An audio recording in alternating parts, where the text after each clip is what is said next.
وقلنا اور کہا ہم نے یا آدم اے آدم اسکن اسکن سین کاف نون سکن.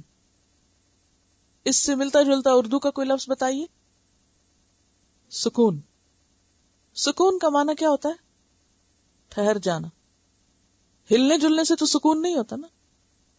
چاہے دل میں اضطراب ہو وہ بھی بے سکونی ہے، اور فزیکلی اگر کوئی ہل جل رہا ہے تو وہ بھی بے سکون ہے.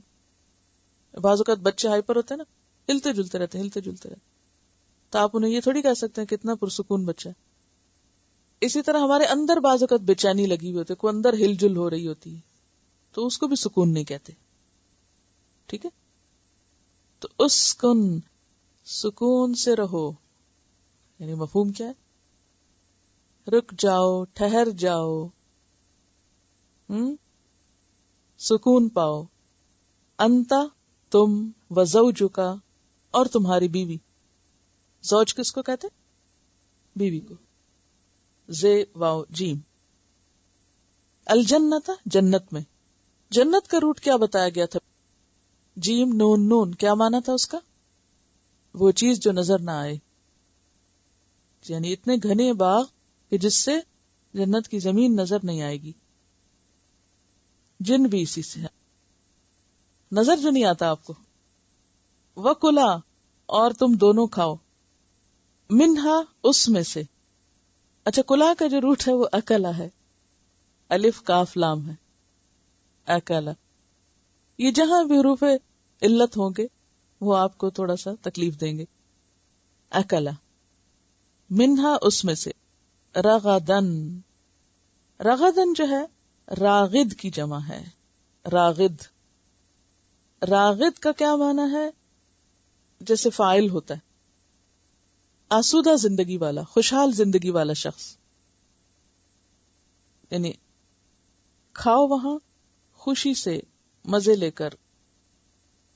ویسے رغدہ کا معنی ہوتا ہے جانوروں کو چرنے کے لیے آزاد چھوڑ دینا، یہ اس کے روٹ کا معنی ہے. رے غین دال کا کیا معنی ہے؟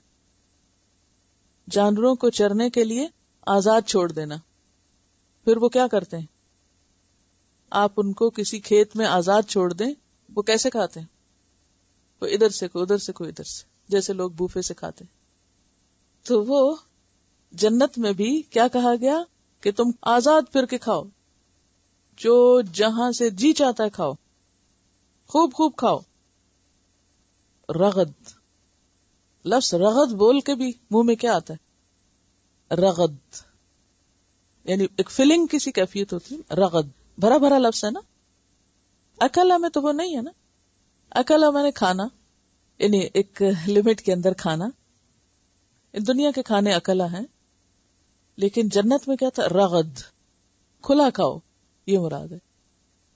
جہاں سے جی چاہے کھاؤ، جو جی چاہے کھاؤ، جتنا جی چاہے کھاؤ.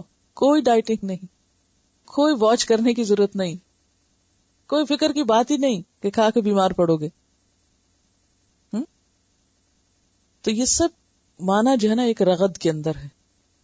رغد عربی میں مرغدہ باغ کو بھی کہتے ہیں، مرغدہ. تو رغدن خوب، جی بھر کے. اصل میں صرف ایک لفظ سے اس کا ترجمہ نہیں ہو سکتا رغدن کا، تو یہ سارا پیچھے کانسیپٹ ہونا ضروری ہے. تو اس لیے بعض اوقات با فراغت، یعنی فراغت کے ساتھ، کھلا، جی بھر کے، جہاں سے چاہو، تو مختلف معنی اس میں پھر آ جاتے ہیں. حیثو جہاں سے. شئتما. شئتما کا روٹ جو ہے وہ شے ہے، شین یہ حمزہ، شیئن.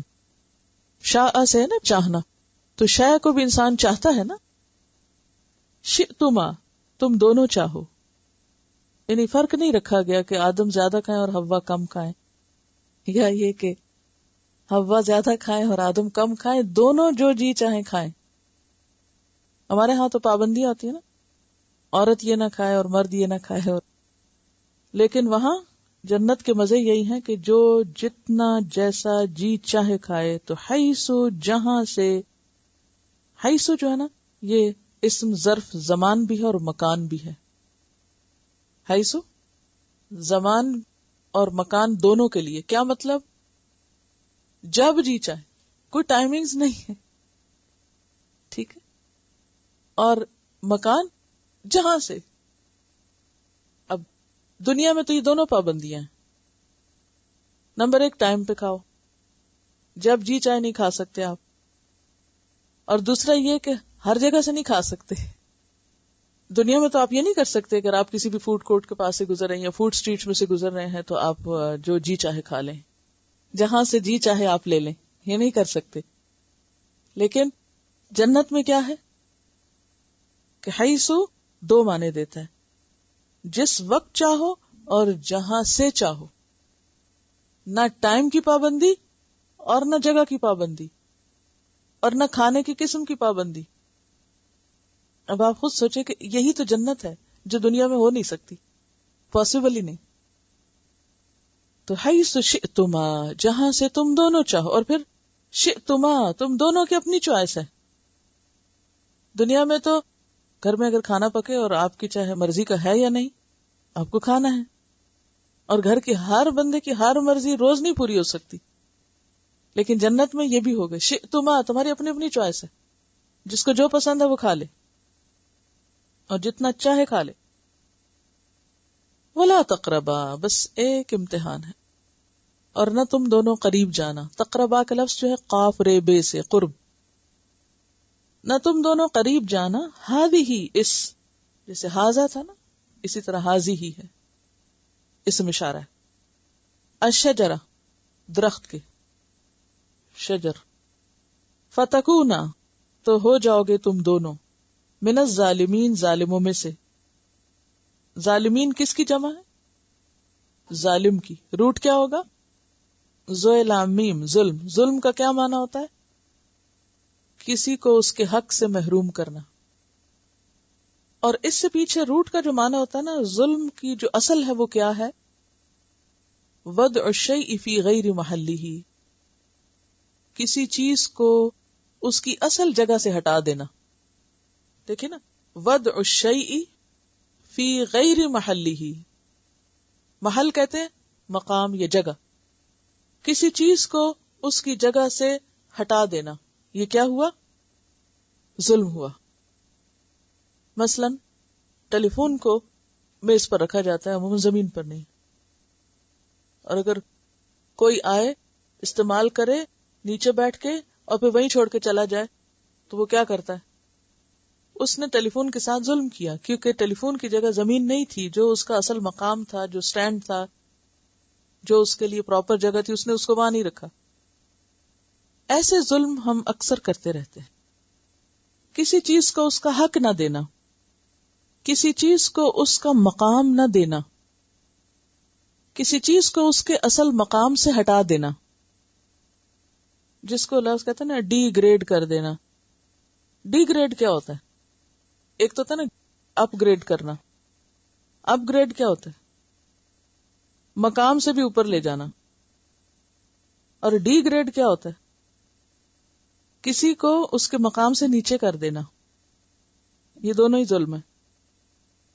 جب کسی چیز کو اس کے مقام سے اوپر کر دیا جاتا ہے تو وہ بھی اس بیچارے پہ ظلم ہے. اگر گدھے کو استاد کہا جائے تو وہ گدھے کے ساتھ ظلم ہے نا. اس کے اندر اتنی بیچارے کی صلاحیت نہیں، آپ نے اس کے اوپر بوجھ لا دیا، جو وہ نہیں کر سکتا وہ اس سے کرا رہے ہیں. اسی طرح کسی کو اس کے مقام سے نیچے کر دینا، جیسے ماں باپ ہیں تو ان کو وہ مقام نہ دینا جو ان کا مقام ہے، ان کو اپنے برابر سمجھ لینا، یا پھر بچوں جیسا سمجھ لینا. خصوصاً جب ماں باپ بڑھاپے میں آتے ہیں اور بچوں والی حرکتیں کرنے لگتے ہیں تو پھر عموماً بچے کیا کرتے ہیں؟ خود ماں باپ بن جاتے ہیں اور ان کو بچوں کی طرح ٹریٹ کرتے ہیں، which is not right. یہ ظلم ہے ماں باپ کے ساتھ. تو اب آپ اگر اصل ظلم کا معنی جانیں گے تو جہاں بھی ظلم کا لفظ استعمال ہوگا آپ کی عقل کام کرنا شروع کر دے گی نا. آپ اسے ریلیٹ کرنے لگیں گے کہ یہ ظلم کس قسم کا ہو رہا ہے اور کیسے ہو رہا ہے اور یہ نہیں ہونا چاہیے. تو ظلم بندہ اللہ کے حق میں بھی کرتا ہے جب اللہ کو اس کا صحیح مقام نہیں دیتا یا اس کی عبادت صحیح طور پر نہیں کرتا. اللہ تعالیٰ نے فرمایا اقم الصلاۃ لذکری، نماز میری یاد کے لیے قائم کرو، اور ہم نماز کس کی یاد کے لیے قائم کرتے ہیں؟ یا یہ کہ نماز کے کتنے حصے میں اللہ کی یاد ہوتی ہے؟ ہم سب کو اپنا حساب کرنا چاہیے، اور یہ حساب ہم خود ہی کر سکتے، کسی اور سے نہیں کرا سکتے. تو ظلم بندہ اللہ کے حق میں بھی کرتا ہے کہ اللہ تعالیٰ کو اس کا صحیح مقام نہیں دیتا، اس کی صحیح عبادت نہیں کرتا. اچھا، بندوں کے حق میں بھی کرتا ہے کہ ان کو ان کا صحیح مقام نہیں دیتا، جو ماں باپ کا مقام ہے، یا جو اولاد کا ہے، یا جو بیوی کا ہے، یا جو رشتہ داروں کا ہے، یا ہمسایوں کا ہے، یا عام انسانوں کا ہے، یا اجنبی لوگوں کا ہے، یا ساتھیوں کا ہے جو آپ کے ساتھ بیٹھے ہوئے، جتنے جتنے لوگوں کے ساتھ ہمارا انٹریکشن ہوتا ہے. اب مثلاً ایک شخص اگر بزرگ ہے، وہ نیچے بیٹھ جائے، اور جو بچہ ہے وہ اوپر بیٹھ جائے، یہ ظلم نہیں ہے نا؟ ایک معذور شخص جو ہے، اس کو اس کا حق نہ دیا جائے تو یہ اس کے ساتھ ظلم ہے. تو انسان انسانوں کے حق میں بھی ظلم کرتا ہے جب ان کو ان کا صحیح حق نہیں دیتا. پھر اس کے بعد ہر چیز کا حق ہے ہم پر. جو جو چیزیں ہم استعمال کرتے ہیں، مثلا کتاب کا بھی حق ہے، قلم کا بھی حق ہے. جو جانور انسان جن سے کام لیتا ہے، جیسے آپ صلی اللہ علیہ وسلم کے زمانے میں ایک اونٹ آیا تھا آپ کے پاس بلبلاتا ہوا، جس کا مالک اس کے ساتھ زیادتی کر رہا تھا، اس سے زائد کام لے رہا تھا. تو اسی طرح وہ تمام چیزیں جنہیں ہم استعمال کرتے ہیں ان کا بھی ہم پر حق. مثلا یہ کچھ لوگ والز پہ لکھنا شروع کر دیتے ہیں، یہ اس کے ساتھ زیادتی. تو کسی بھی چیز کو اگر اس کا حق نہ دیا جائے، کہ جس چیز کو جہاں رکھنا چاہیے وہاں نہ رکھا جائے، تو اسی کے ساتھ ظلم ہو جاتا ہے. تو ظلم جو ہے یہ ایک عام لفظ ہے، اور معنی کیا ہے؟ کسی چیز کو اس کا حق نہ دینا، یا کسی چیز کو اس کی اصل جگہ نہ رکھنا. حق نہ دینے کے بھی اوپر مزید وضاحت کیا ہے؟ کسی چیز کو اس کے اصل مقام پہ نہ رکھنا. تم اس درخت کے قریب نہ جانا ورنہ تم ظالموں میں سے ہو جاؤ گے. اور وہ ظلم کیا ہے کہ یہ درخت کھانے کے لیے نہیں ہے، اور اگر تم نے کھا لیا تو کرو گے تو اس پہ ظلم. تو انسان جب کسی پہ ظلم کرتا ہے تو دراصل کیا کرتا ہے؟ اپنے آپ پہ کرتا ہے نا، کہ نہیں؟ جب اللہ کا حق نہیں دیتا، جب بندوں کا نہیں دیتا، جب چیزوں کا نہیں دیتا. مثلا انسان اپنے مال پہ بھی ظلم کرتا ہے، اسے فضول چیزیں خریدتا رہتا ہے، تو وہ نقصان کس کا ہوتا ہے؟ پھر جب آپ فضول خرچی کرتے ہیں تو نقصان کس کا ہے؟ آپ کا اپنا نقصان ہے. اگر اپنے پین کو صحیح طور پر استعمال نہیں کرتے تو اس کا نقصان. ایک کاغذ پہ لکھنے کے دیوار پہ لکھیں گے تو دوبارہ کاغذ پہ لکھنے قابل نہیں رہے گا، آپ نے غلط جگہ استعمال کی. اسی طرح اپنی انرجیز کو غلط استعمال کرنا، اپنی انرجیز کو غلط استعمال کرنا، یہ کیا ہے؟ اپنے ساتھ ظلم ہے نا. اپنی آنکھوں کا غلط استعمال، اپنے ہاتھوں کا غلط استعمال، اپنی زبان کا غلط استعمال، اپنے وقت کا غلط استعمال، یہ تمام چیزیں ظلم میں آتی ہیں. اور بیسیکلی اس کا نتیجہ خود انسان پر ہی پلٹتا ہے. وَقُلْنَا يَا آدَمُ اسْكُنْ أَنْتَ. اب تیسری نعمت یا تیسری فضیلت جو ملی وہ کیا ہے؟ کہ ہم نے آدم سے کہا کہ اے آدم اسکن انت وزوجک الجنہ، کہ تم اور تمہاری بیوی جنت میں ٹھہر جاؤ. اسکن کا کیا معنی؟ ہمیشہ کے لیے رہنا مقصود نہیں. اسکن کا معنی ہوتا ہے ٹھہرنا، ساکن ہونا. تم ٹھہر جاؤ، جنت میں رہ جاؤ. وَكُلَا مِنْهَا رَغَدًا، اور کھاؤ اس میں سے جتنا جی چاہے. حَيْثُ شِئْتُمَا، جہاں سے اور جب بھی تمہارا جی چاہے. حیث اسم ظرف زمان ہے اور مکان بھی، جو کہ ظرف ہے اس لیے دونوں معنی، یعنی جس وقت جی چاہے، جب چاہے، جہاں سے چاہے. وَلَا تَقْرَبَا هَٰذِهِ الشَّجَرَةَ، اور اس درخت کے قریب نہ جانا. اب آپ دیکھیے کہ ہر نعمت امتحان ہوتی ہے. ہم عام طور پر یہ جملہ بولتے ہیں جیسا کہ قرآن پاک میں آتا بھی ہے، وَنَبْلُوكُمْ بِالشَّرِّ وَالْخَيْرِ فِتْنَةً، کہ شر اور خیر دونوں ہی امتحان ہوتے ہیں. اور یہاں نعمت کی شکل میں امتحان ہو رہا ہے کہ اتنا کچھ ملا اور کہا کہ اس میں سے بس اس ایک درخت کے پاس نہ جانا. وَلَا تَقْرَبَا هَذِهِ الشَّجَرَةَ. اور آپ یہ بھی غور کر رہے ہوں گے کہ تمام خطاب آدم اور حوا دونوں کو ہے، اگرچہ پکار کر آدم علیہ السلام ہی کو مخاطب کیا گیا یا آدم، لیکن ساتھ ہی اس کو انت و زوجک اور باقی تثنیہ کے صیغوں میں برابر دونوں سے خطاب. تو اس سے یہ بھی پتہ چلتا ہے کہ اسلام کے جو احکامات ہیں وہ صرف مردوں کے لیے نہیں یا صرف عورتوں کے لیے نہیں، دونوں کے لیے، کیونکہ یہ روز اول سے دونوں کو ہی مخاطب کیا گیا ہے. وَلَا تَقْرَبَا هَذِهِ الشَّجَرَةَ. اس درخت کے قریب مت جانا. فَتَكُونَا مِنَ الظَّالِمِينَ. ورنہ ظالموں میں شمار ہو گئے. اور ظلم کے بارے میں آپ صبح تفصیل سے پڑھ چکے ہیں. تو ظلم کیا ہے؟ یہاں بنیادی طور پر ظلم کا معنی کیا ہے؟ اللہ کے حکم کی نافرمانی کرنا، یعنی ظالمین سے مراد یہاں نافرمان ہے کہ تم پھر اللہ کے نافرمان لوگوں میں شامل ہو جاؤ گے، کیونکہ ظلم کسی چیز کو اس کی اصل جگہ سے ہٹا دینا ہے، کسی کی حق تلفی کرنا ہے، خواہ وہ بندوں کے حق میں ہو، خواہ وہ اللہ کے حق میں ہو، خواہ وہ وسائل کے حق میں ہو جو اللہ نے انسان کو چیزیں دی ہیں ان کا غلط استعمال بھی. اور فساد کا اصل سبب بھی یہی ہوتا ہے. جب انسان اللہ کی نافرمانی کرتا ہے تو وہ بھی فساد میں ہے، بندوں کے حقوق مارتا ہے اس سے بھی فساد ہوتا ہے، اور وسائل کو غلط استعمال کرتا ہے تو اس سے بھی فساد ہوتا ہے. اور الٹیمیٹلی اس کا نتیجہ یا اس کا نقصان خود انسان پر ہی پلٹتا ہے. ظالم دراصل اپنے اوپر ہی ظلم کرنے والا ہوتا ہے، خود کو نقصان دینے والا ہوتا ہے. وَلَا تَقْرَبَا هَذِهِ الشَّجَرَةَ فَتَكُونَا مِنَ الظَّالِمِينَ. تو اس درخت کے پاس نہ جانا ورنہ ظالم ہو جاؤ گے. فَأَزَلَّهُمَا الشَّيْطَانُ.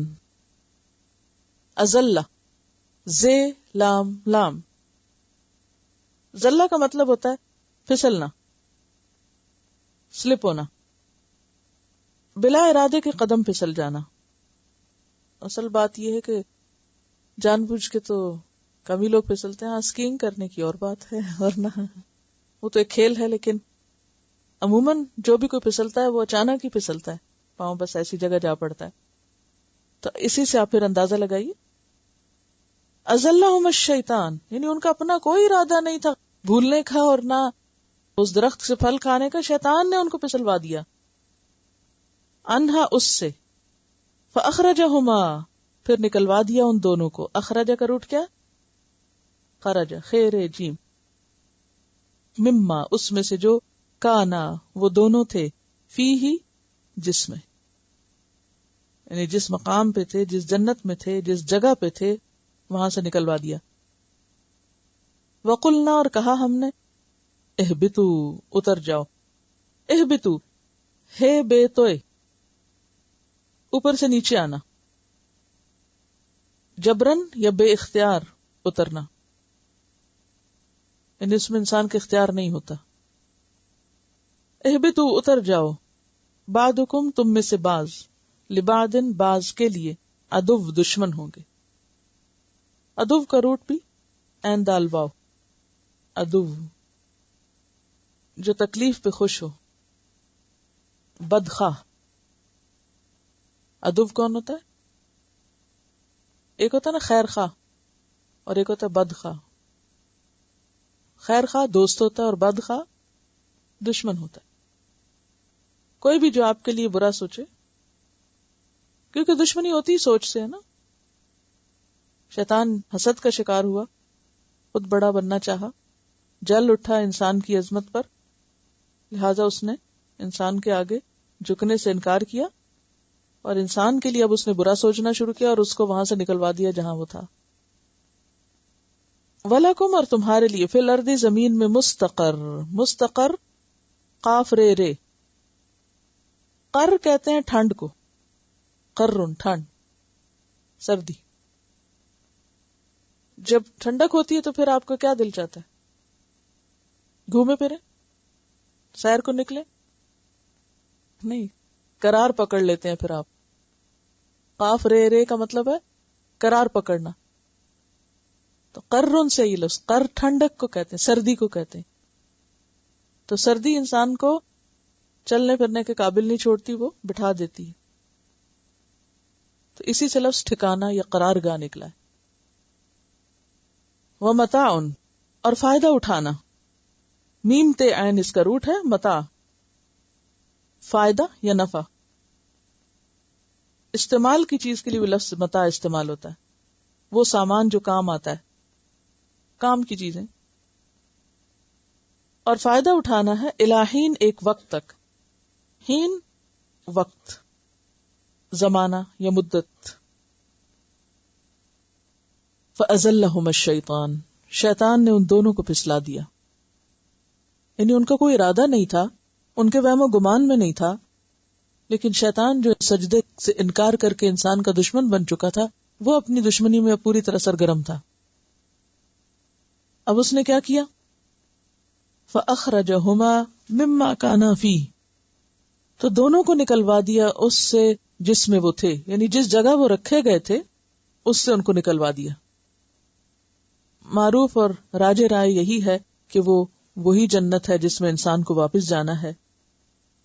بعض نے یہ خیال بھی ظاہر کیا ہے کہ وہ زمین پر ہی کوئی باغ تھا جس میں ان کو رکھا گیا تھا، لیکن یہ بہت کمزور رائے ہے، کیونکہ آگے آتا نا اہبتو، اتر جاؤ، تو حبوط کہتے اوپر سے نیچے آنے کو.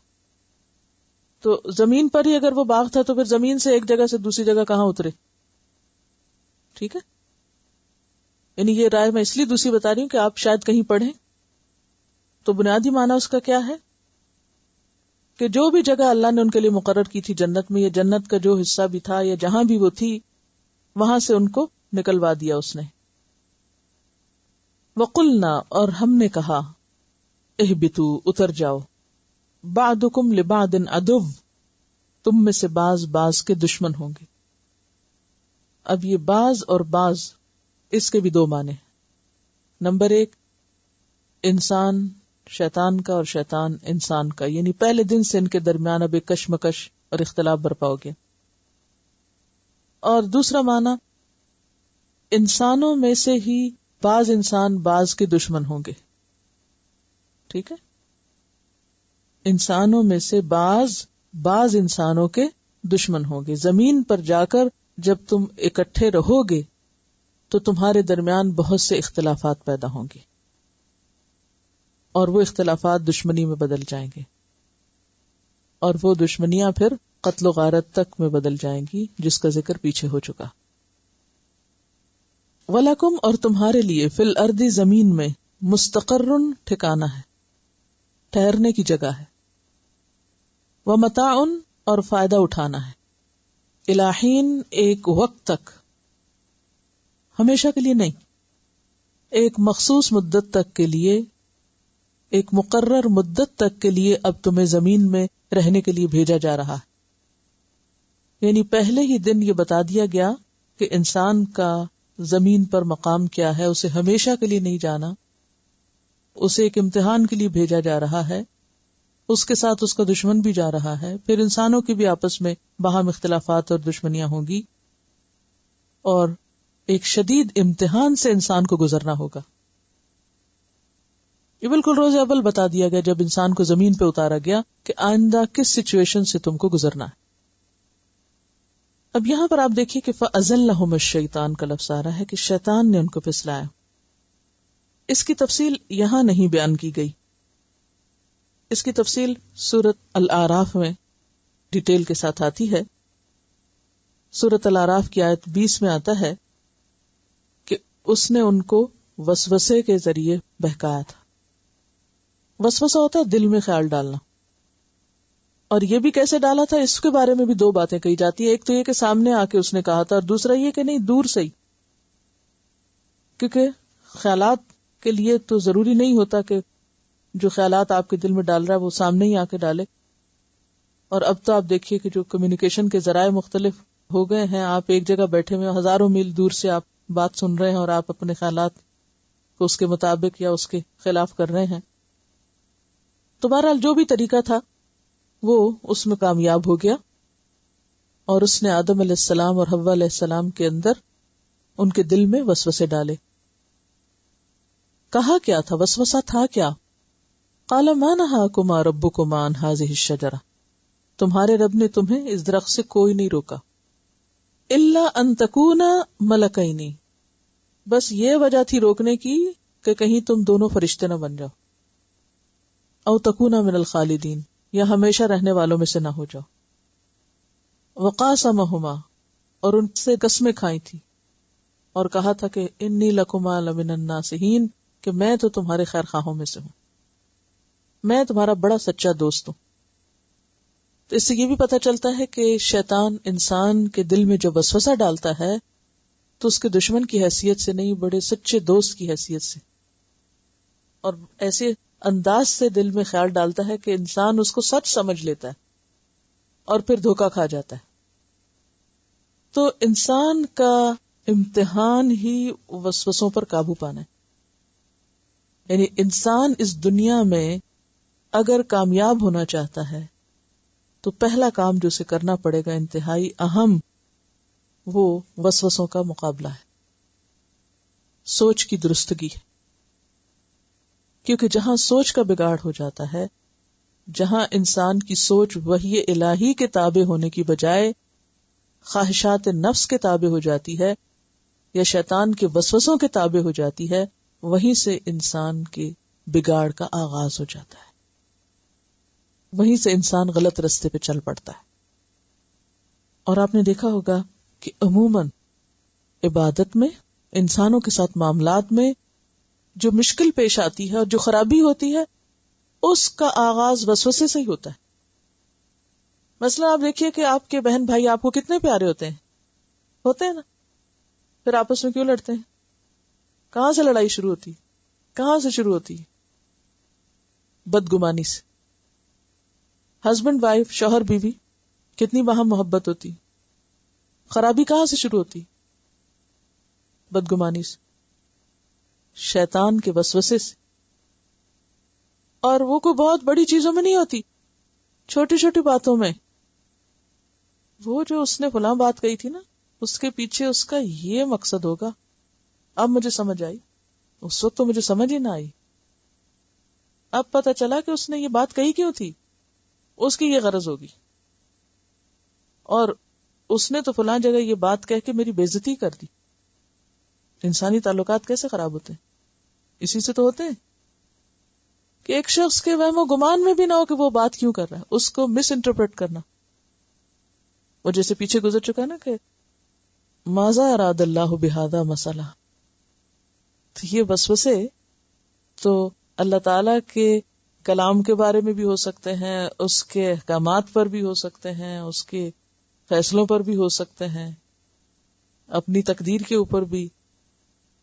اور پھر اگر اللہ کے بارے میں ہم اور اللہ کے کلام کے بارے میں اور اس کے احکام کے بارے میں ہم وسوسوں کا شکار ہوتے ہیں، تو پھر انسان بےچارے تو انسان ہے۔ ان کے کلام اور ان کی گفتگو کو آپ جس طرف چاہیں موڑ لیں، جس طرف چاہیں ٹویسٹ کر لیں، اس کو جو رنگ چاہیں دے لیں، اس کا جو مطلب چاہیں نکال لیں، اگر شیطان اس وقت اللہ کے صاف حکم پر انسان کو بہکانے میں کامیاب ہوا، اللہ تعالیٰ نے صاف فرمایا تھا نا، اللہ تقربا ہذہ الشجرہ، کوئی اس میں سمجھ نہ آنے والی کوئی بات ہے؟ کوئی بات نہیں، صاف سمجھ آتی۔ لیکن وہ کیسے کامیاب ہوا؟ تاویلوں میں ڈال کے، وسوسہ ڈال کے، سوچ بدل کے، سوچ پر اثر انداز ہو کر۔ تو جب بھی آپ اصل حکم سے دور جائیں گے، تاویلوں میں پڑیں گے، کلام پاک کی یا دین کے اندر نئی نئی بحثیں نکالیں گے، اس کے دور دراز کے معنی نکالیں گے، تو یہی انجام ہوگا۔ اسی لیے یدل بہ کثیرا ویہدی بہ کثیرا، بہت سے لوگوں کو اسی کلام سے ہدایت مل جاتی ہے اور بہت سے لوگ اسی کلام کو سن کر بھٹک جاتے ہیں، اصل سے بھی دور ہو جاتے ہیں۔ تو کون دور ہوتے ہیں؟ وما یدل بہ الا الفاسقین، نافرمان لوگ، جو اللہ کے حکم کو ماننا ہی نہیں چاہتے، پھر وہ سننا ہی نہیں چاہتے، اس کو اصل شکل میں دیکھنا ہی نہیں چاہتے، اسے قبول ہی نہیں کرنا چاہتے، من مانے مطلب نکالنا چاہتے، تو پھر وہ جدھر چاہیں بھٹک جائیں. پھر وہ شیطان کی طرف سے دل میں ڈالے ہوئے خیالات کے مطابق قرآن کو بھی دیکھتے ہیں اور اس کو بھی ویسے ہی سمجھنے کی کوشش کرتے ہیں. یعنی اب خود نہیں بدلیں گے، قرآن کو بدلنے کی کوشش کریں گے، اور قرآن کا ٹیکسٹ تو نہیں بدلا جا سکتا. لہذا خرابی کہاں سے شروع ہوتی ہے؟ جب اصل الفاظ میں تعویلیں شروع کر دی جائیں، من مانے مطلب اس کے نکالے جائیں، وہم و گمان کی باتیں کی جائیں. اصل سے جب انسان دور ہوتا ہے تو فَأَزَلَّهُمَ الشَّيْطَانُ، شیطان نے ان دونوں کو پھسلا لیا. فَأَخْرَجَهُمَا، نکلوا دیا ان کو، مِمَّا كَانَ فِيهِ، جہاں وہ تھے. اس سے ایک بڑی اہم بات پتہ چلتی ہے، اللہ تعالیٰ نے اس مخلوق کے لیے جس کو اس نے سب پر فوقیت دی، عزت دی، بہترین بنایا. لَقَدْ خَلَقْنَا الْإِنسَانَ فِي أَحْسَنِ تَقْوِيمٍ، شکل و صورت میں، عقل میں، ہر چیز میں سب سے اعلیٰ بنایا. اس انسان کے لیے ایک بہترین ٹھکانہ یعنی جنت کی شکل میں بنایا، اور اس جنت میں بھیجنے سے پہلے ان کو آزمایا کہ کون اس بات کا ثبوت دیتا ہے کہ واقعی وہ جنت میں رہنے کے قابل ہے. اور اس کے لیے صاف تجربہ کر کے بتا دیا گیا کہ دیکھو آدم علیہ السلام وہاں تھے، شیطان کے وسوسے میں آ کر بھول گئے، اصل حکم سے دور چلے گئے، لہذا وہ جنت سے نکال دیے گئے. تو اگر اے اولاد آدم جنت میں واپس جانا چاہتے ہو تو اس کے لیے اللہ کی فرما برداری کی ضرورت ہوگی. اللہ کی نافرمانی سے اللہ کا انعام حاصل نہیں کیا جا سکتا، جنت میں نہیں جا سکتے. اور اب امتحان شروع ہوتا ہے، وَقُلْنَا اهْبِطُوا بَعْضُكُمْ لِبَعْضٍ عَدُوٌّ، ہم نے کہا اتر جاؤ، تم میں سے بعض کے دشمن ہو. وَلَكُمْ فِي الْأَرْضِ مُسْتَقَرٌّ وَمَتَاعٌ إِلَىٰ حِينٍ، تمہارے لیے زمین میں ایک خاص وقت تک ٹھہرنا ہے اور فائدہ اٹھانا ہے. کہتے ہیں کہ نوح علیہ السلام کے پاس جب 1000 سال کے بعد موت آئی، 1000 سال گزر گئے تھے، جو اب تو کسی کی بھی عمر نہیں ہوتی 1000 سال. تو ان سے پوچھا گیا کہ بتاؤ زندگی کی حقیقت کیا ہے؟ کہنے لگے ایسے گھر کی طرح جس کے 2 دروازے ہوں، ایک سے انسان داخل ہو اور دوسرے سے نکل جائے. اسی لیے قیامت کے دن جب لوگوں سے پوچھا جائے گا قَالَ كَمْ لَبِثْتُمْ فِي الْأَرْضِ عَدَدَ سِنِينَ، سورۃ المومنون کی آیت ہے کہ جب ان سے پوچھا جائے گا کہ تم زمین میں کتنا ٹھہر کے آئے، قَالُوا لَبِثْنَا يَوْمًا أَوْ بَعْضَ يَوْمٍ فَاسْأَلِ الْعَادِّينَ، ہم ایک دن یا دن کا بھی کچھ حصہ ٹھہرے ہیں، آپ ان گننے والوں سے پوچھ لیجئے. اور یہی زندگی کی حقیقت ہے. جتنا بھی چاہیں جی لیں، 1000 سال بھی جیئیں تو ایسے ہی لگے گا کہ اس گھر میں ایک دروازے سے آئے تھے اور دوسرا کھل گیا باہر جانے کو. موت تو اتنی قریب ہے. اور یہ تھوڑا سا وقت جو ہمیں ملا ہے، گنا چنا، جس میں ایک لمحے کا بھی اضافہ نہیں ہو سکتا، اس میں ایک سخت امتحان میں ہے ہم. جو طالب علم بڑے بڑے امتحان پاس کرتے ہیں بڑی بڑی نوکریوں کے لیے، تو ہم نے دیکھا ہوگا کہ ان کو اپنے وقت کی کتنی قدر و قیمت ہوتی ہے. وہ وہاں بیٹھ کر کھیل تماشے کی باتیں نہیں سوچ سکتے، لمحے لمحے کا استعمال کرتے اور پوری طرح صحیح جواب کرنے کی کوشش کرتے.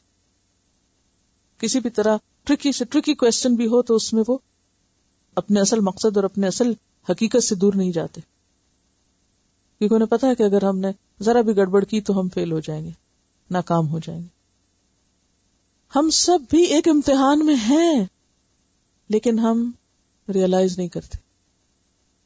اور یہ جو زندگی ہمیں ایک دفعہ ملی، بس ایک ہی دفعہ ملی، اور جتنی ملی ہے اتنی ملی ہے، نہ اسے ہم بڑھا سکتے ہیں نہ گھٹا سکتے ہیں. لہذا بہت ہی محتاط ہو کر اور بہت سوچ سمجھ کے زندگی بسر کرنے کی ضرورت ہے. اور یہ زندگی انسان صرف اپنی عقل کے بھروسے درست نہیں گزار سکتا جب تک اللہ تعالیٰ کی واضح رہنمائی اور روشنی نہ ہو. اور سب سے بڑا امتحان کیا ہے؟ بعضکم لبعض عدو، انسانی تعلقات کی درستگی. اس دشمنی سے بچ کر نکلنا، کیونکہ جنت میں رہنا ہے نا، تو وہاں تو دشمنی رکھنے والے پر اکٹھے نہیں رہ سکتے. انسان درختوں اور پتھروں کی طرح نہیں ہے. انسان جیتے جاگتے چلتے پھرتے عقل سمجھ جذبات خواہشات رکھنے والے وجود ہیں. اور جہاں یہ ساری چیزیں ہوگی، عقل ہوگی، ارادہ ہوگا، آزادی ہوگی، تو وہاں کیا ہوگا؟ اختلاف رائے ہوگا یا نہیں ہوگا؟ ہوگا. ہاں، بے عقل لوگوں میں ہی کوئی اختلاف رائے نہیں ہو سکتا، کیونکہ کوئی سوچتا ہی نہیں، تو اختلاف کس بات کا؟ جہاں بھی لوگ سوچ سمجھ سے کام لیں گے وہاں اختلاف رائے ہوگا. اور اختلاف رائے کوئی بری چیز نہیں ہوتی، یاد رکھیے، اختلاف رائے کوئی بری چیز نہیں. اب آپ دیکھیے کہ فرشتوں نے بھی تو کیا کیا تھا، رائے مختلف تھی ان کی، انہوں نے اس کا اظہار کر دیا، تو اللہ تعالیٰ کو اس سے ناراض ہوئے؟ ان سے نہیں، ناراض نہیں ہوئے.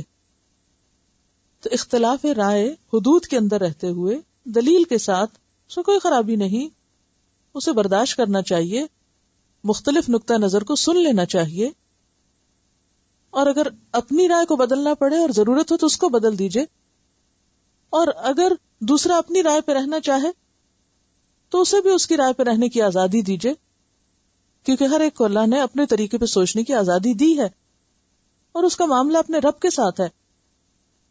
اللہ تعالیٰ نے حضور صلی اللہ علیہ وسلم کو کیا فرمایا؟ فذکر انما انت مذکر لست علیہم بمسیطر. آپ نصیحت کیجئے، آپ کا کام نصیحت کرنا ہے، آپ ان کے ذمہ دار نہیں، آپ ان کے اوپر داروغہ مسلط نہیں کیے گا، کوئی پولیس مین نہیں ہے آپ کہ جبرن کام کرا کے لائیے.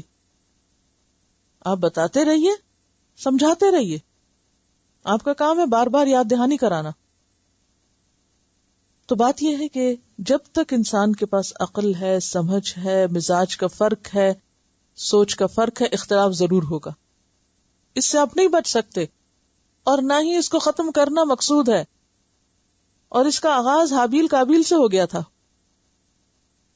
تو یہ اختلاف انسان کے لیے ایک چیلنج کی حیثیت رکھتا ہے، ایک چیلنج ہے ہم سب کے لیے.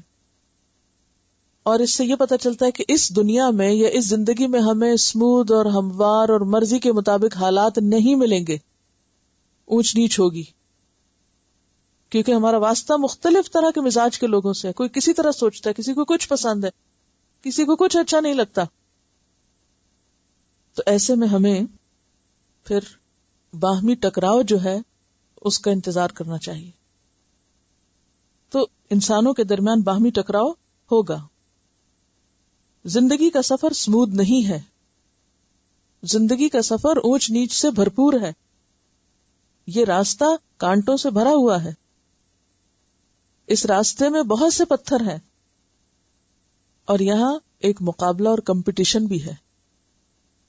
اور اگر آپ جانوروں کی زندگی میں غور کریں تو آپ دیکھیں گے کہ وہاں کس قدر کمپٹیشن ہے، یہ کس قدر اختلاف اور مقابلہ اور کتنا چیلنج ہے ان کی زندگی میں. مثلا کوئی مثال دیجئے جانوروں کی زندگی سے کہ کتنا چیلنج ہے ان کی لائف میں. ہر ایک کو سروائیو کرنے کے لیے کانشیس رہنا پڑتا ہے، یا بس سوتے رہتے ہیں وہ جا کے جنگل میں؟ ہاں، اب آپ دیکھیے مثلا اگر آپ کو کسی جنگل میں جانے کا اتفاق ہوا ہو اور آپ نے مختلف جانوروں کو بھاگتے دوڑتے دیکھا ہو، کبھی آپ نے دیکھا کہ ہرن اگر شیر کو دیکھ لے تو کیا کرتا ہے؟ بھاگتا نا، کہ کھڑا رہتا ہے؟ بھاگتا ہے. اب اگر شیر ختم کر دیے جائیں کہ ان بیچاروں کو ہر وقت بھاگنا پڑتا ہے اور اتنا بھاگنا پڑتا ہے، تو کچھ دنوں کے بعد ہرن کا حال کیا ہوگا جب اسے بھاگنا ہی نہیں پڑے گا؟ وہ تو اپنی اصل کھو دے گا. اگر اس کی زندگی سے بھاگنا نکل جائے تو ہرن کی کوئی خوبصورتی رہ جاتی؟ ہرن کی خوبصورتی کس میں؟ اس کی چوکڑیاں بھرنے میں. اسی طرح بڑی مچھلیاں چھوٹی مچھلیوں کو کیا کرتی ہیں؟ کھا جاتی. اور اگر بڑی مچھلیوں کو ختم کر دیا جائے تاکہ چھوٹی مچھلیاں جب وہ ساری زندہ رہیں تو پھر سمندر کا حال کیا ہوگا؟ کیا ہوگا؟ بیلنس خراب ہو جائے گا. تو اس زمین پر بھی کچھ لوگوں کو طاقت زیادہ دی گئی، جسمانی، کچھ کو ذہنی، کچھ کو کسی طرح، کسی کو بولنے کی، کسی کو لکھنے کی، کسی کو جسمانی طور پر بھاگ دوڑ کرنے کی.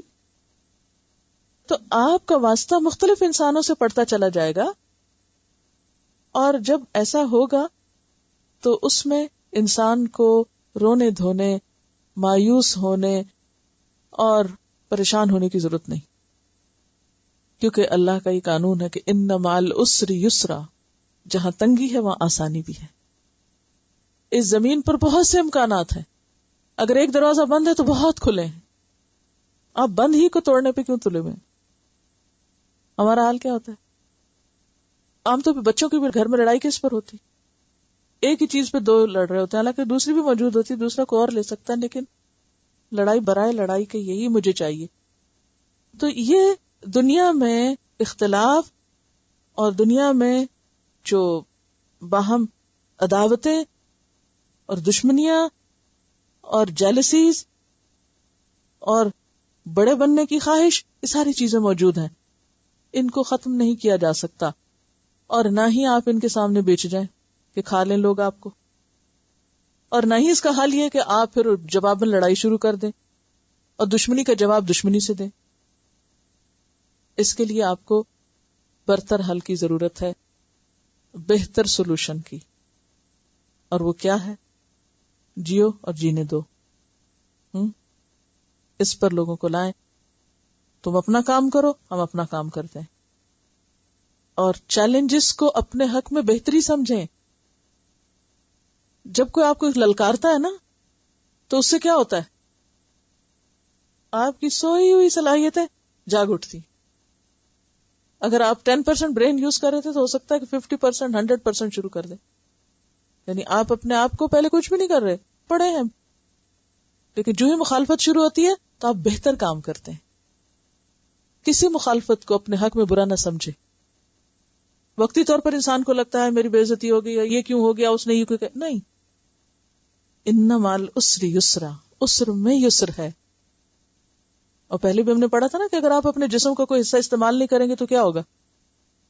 شل ہو جائے گا، بیکار ہو جائے گا، ناکارہ ہو جائے گا. گھر استعمال نہیں کریں گے، برتن استعمال، جو چیز استعمال نہ ہو بیکار ہو جاتی. تو ہمارے جسم کے بہت سے حصے بیکار ہوئے پڑے ہوتے ہیں. جب کوئی چیلنج درپیش ہوتا ہے تو ہمارا بہت سے سسٹمز خود بخود اندر سے کام کرنا شروع کر دیتے ہیں. تو اللہ تعالیٰ نے اس دنیا میں انسان کو چیلنج کے ساتھ بھیجا ہے تاکہ وہ اپنی صلاحیتوں کو بھرپور طریقے سے استعمال کرے.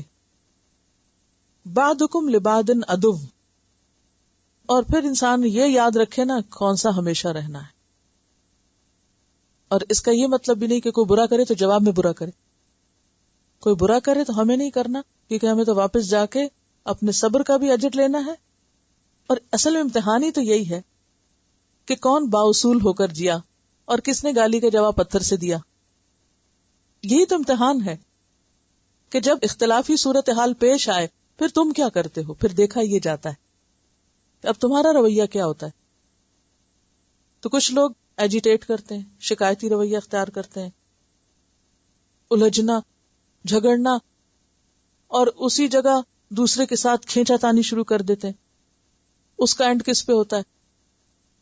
وہی یفسد اور یسفک سے، فساد اور خون بہانا.